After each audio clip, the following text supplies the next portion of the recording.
Hello दोस्तों, स्वागत है आपका हमारे यूट्यूब चैनल सबसे अनोखा सेंटर में। हम लोग अध्याय 12 की प्रश्नावली 12.1 को हल कर रहे थे और इस वीडियो में हम प्रश्न 5 को हल करेंगे। तो देखिएगा प्रश्न। एक त्रिभुज की भुजाओं का अनुपात 12:17:25 है और उसका परिमाप 540 सेंटीमीटर है।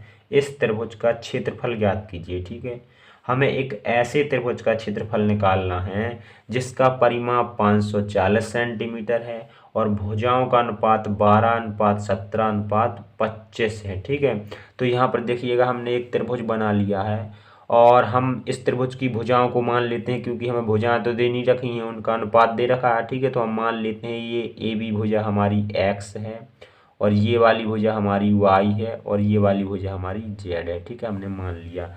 अब देखिएगा स्टार्ट करते हैं। तो यहाँ पर लिखेंगे माना जो हमें अनुपात दे रखा है वो हमारी भुजाओं का अनुपात है ना, यानी कि एक्स अनुपात वाई अनुपात जेड बराबर कितना दे रखा है हमें 12:17:25। ठीक है, ये दे रखा है हमें अनुपात। ठीक है, तथा और हमें परिमाप क्या दे रखा है यहाँ पर लिख लेते हैं। तथा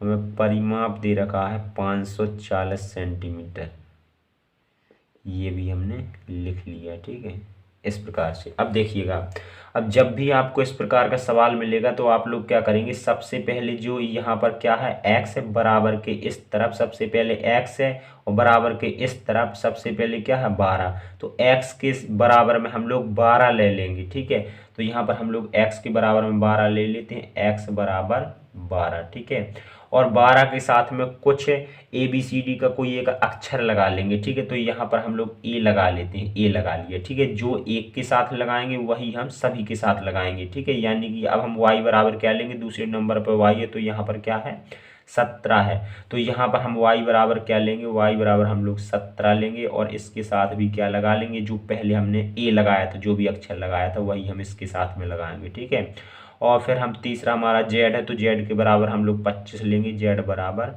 25 और इसके साथ में भी हम लोग ए लगा लेंगे। ठीक है, इस प्रकार से।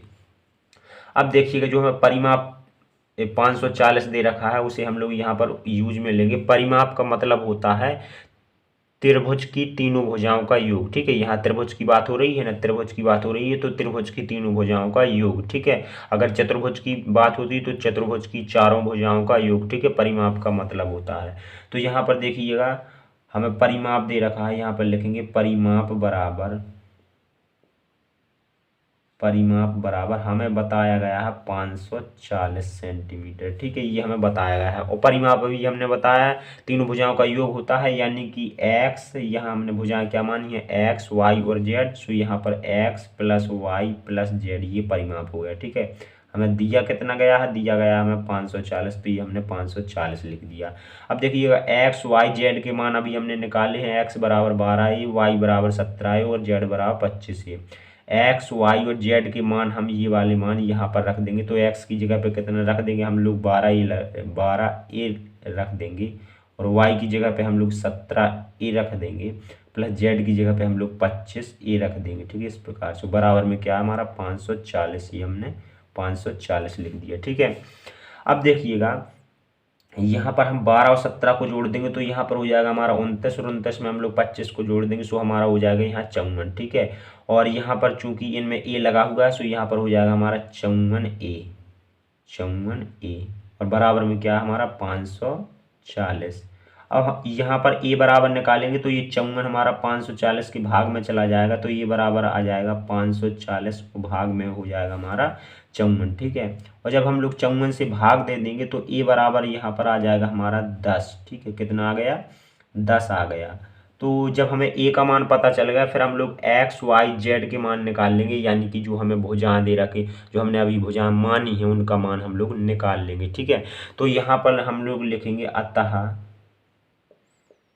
अतः भुजाएं। हम लोग भुजा निकालने जा रहे हैं तो x बराबर हमें कितना दिया है, यहाँ पर लिखेंगे x बराबर हमें दिया गया है, अभी हमने जो निकाला था 12a। ठीक है, तो यहाँ पर देखिएगा 12 और a का मान अभी हमने निकाला है तो a की जगह पे कितना रख देंगे हम लोग 10 रख देंगे, तो यहाँ पर 10 रख दिया और दोनों का गुणा कर देंगे तो यहाँ पर कितना आ गया 120 आ गया। ठीक है, x का मान कितना आ गया 120 आ गया, यानी हमारी पहली भुजा तो आ गई। ठीक है, अब इसी प्रकार से हम और भुजाएं भी निकाल लेते हैं। y बराबर कितना दिया गया है, y बराबर हमने निकाला था 17a। ठीक है, और यहाँ पर देखिएगा 17 ज्यों का त्यों रखेंगे और a की जगह पे हम लोग 10 रख देंगे, चूंकि अभी हम a का मान 10 निकाले हैं, और 10 का गुणा 17 में कर देंगे तो यहाँ पर हमारा 170 आ जाएगा। ये हमारी दूसरी भुजा आ गई। ठीक है, इस प्रकार से ये हमने दूसरी भुजा निकाल ली। अब इसी प्रकार से हम लोग तीसरी भुजा निकालते हैं, यानी कि हमें z बराबर कितना पता है 25a पता है। तो यहाँ पर देखिएगा 25 को ज्यों का त्यों रखेंगे और a की जगह पे हम लोग कितना रख देंगे 10 रख देंगे। ये हमने 10 रख दिया और दोनों का गुणा कर देंगे सो यहाँ पर 250 आ गया। ठीक है, ये हमारी तीसरी भुजा आ गई, यानी कि हमने त्रिभुज की तीनों भुजाओं को निकाल लिया है। ठीक है, अब हम लोग क्षेत्रफल की ओर चलते हैं। तो यहाँ पर देखिएगा त्रिभुज का क्षेत्रफल क्या होता है, लिख देते हैं त्रिभुज का क्षेत्रफल। इसके लिए हम लोग सूत्र जानते हैं, अंडर रूट के अंदर s minus a s minus b s minus C. ठीक है, जिसमें आपको पता ही होगा कि s क्या है, अर्ध परिमाप है, यानी जो हमें परिमाप दे रखा है, यहाँ पर देखिए जो परिमाप दे रखा है, जो परिमाप दे रखा है इसमें अगर हम 2 लगा दें, ठीक है, यानी कि इसका आधा कर दें तो वही होता है हमारा अर्ध परिमाप। ठीक है, तो ये होता है हमारा त्रिभुज का सूत्र। ठीक है, यदि हमें इस त्रिभुज से क्षेत्रफल निकालना है तो हमें s का मान चाहिए होगा। ठीक है, a b c क्या है, इस त्रिभुज की भुजाएं हैं जो कि हमारे पास में है, जो अभी हमने निकाली है। ठीक है, तो कोई दिक्कत नहीं है, तो हम s का मान निकालेंगे। ठीक है, तो s बराबर क्या होता है, s बराबर होता है हमारा परिमाप बटे में 2, या फिर कह लें तीनों भुजाओं का योग बटे में 2। ठीक है, तो यहाँ पर हमें परिमाप दे रखा है तो परिमाप बटे में 2, ये हमारा s बराबर सूत्र होता है। तो s का मान निकालेंगे, s बराबर परिमाप हमें कितना दे रखा है 540, तो हम लोग 540 रख देंगे यहाँ पर, और बटे में क्या हमारा 2 है तो बटे में 2 रख दिया। अब s बराबर 540 में हम लोग क्या करेंगे 2 से भाग लगा देंगे, सो यहाँ पर आ जाएगा हमारा 270 सेंटीमीटर। ठीक है, ये हमारा 270 आ गया, ये हमारा s का मान आ गया। ठीक है, अब हम लोग त्रिभुज का जो क्षेत्रफल का सूत्र होता है उसे लगा देंगे और हमारा त्रिभुज का क्षेत्रफल आ जाएगा। तो यहाँ पर लिखेंगे अब त्रिभुज ABC। ठीक है, यहाँ पर हमने क्या माना हुआ है त्रिभुज ABC, तो यहाँ पर देखिएगा हम लोग लिखेंगे त्रिभुज ABC में, त्रिभुज ABC में त्रिभुज ABC का क्षेत्रफल, त्रिभुज ABC का क्षेत्रफल निकालने जा रहे हैं यहाँ पर हम। ठीक है, तो हमारा क्षेत्रफल के लिए सूत्र क्या होता है, अंडर रूट के अंदर s, तो s की जगह पे हम लोग क्या रखेंगे 270 रख देंगे, चूंकि अभी हमने s का मान निकाला 270। ठीक है, फिर कोष्टक के अंदर क्या होता है s माइनस a, यानी कि 270 और माइनस a का मतलब है पहली भुजा, यानी कि इसमें से कोई भी भुजा हम लोग ले लेंगे। ठीक है, हमारे पास में 3 भुजाएं हैं तो पहली हम 120 ले लेते हैं। ठीक है, यानी कि x को हम पहली भुजा मान लेते हैं, तो यहाँ पर हमने 120 ले लिया, किसी भी भुजा को पहली भुजा मान सकते हैं। ठीक है, उसमें कोई भी दिक्कत वाली बात नहीं है। चलिएगा, अब क्या होता है आगे हमारा सूत्र होता है s माइनस बी, तो s की जगह पे हम लोग 270 रखेंगे और b यानी दूसरी भुजा तो हम लोग 170 मान लेते हैं, तो यहाँ पर हम लोग 170 रख देंगे। ठीक है, अब देखिएगा अब आगे क्या होता है, आगे होता है हमारा s माइनस सी, यानी कि हम लोग 270 माइनस तीसरी भुजा हमने क्या मानी है, तीसरी भुजा हम लोग 250 मान लेंगे, चूंकि यही हमारी बची हुई। ठीक है, ये हमने सूत्र में सभी के मान रख दिए। ठीक है, अब हम लोग इसे आगे हल कर लेते हैं, तो यहाँ पर कितना हो जाएगा, यहाँ पर हमारा अंडर रूट के अंदर 270 और कोष्टक को हटा देंगे, गुणा लगा देंगे, 270 में से हम लोग 120 को घटा देंगे तो यहाँ पर बचेगा हमारा 150। ठीक है, 150 बचेगा। अब इसी प्रकार से यहाँ पर 270 में से हम लोग 170 घटा देंगे तो यहाँ पर हमारा 100 बचेगा, और यहाँ पर हम 270 में से 250 घटा देंगे तो यहाँ पर हमारा 20 बचेगा। ठीक है, इस प्रकार से हमारा आ गया।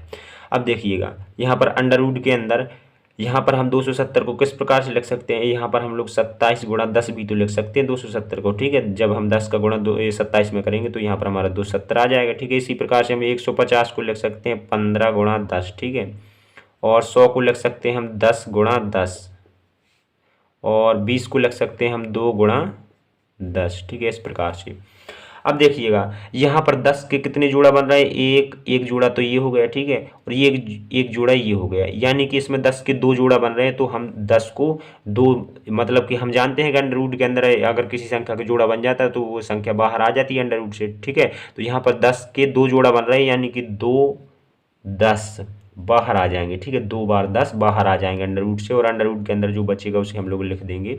अंडर रूट के अंदर हमारा क्या बचेगा, 27 बचेगा, ठीक है। तो 27 को हम लोग क्या लिख सकते हैं, यहाँ पर 27 को हम लोग लिख सकते हैं 3 × 3 × 3, ठीक है।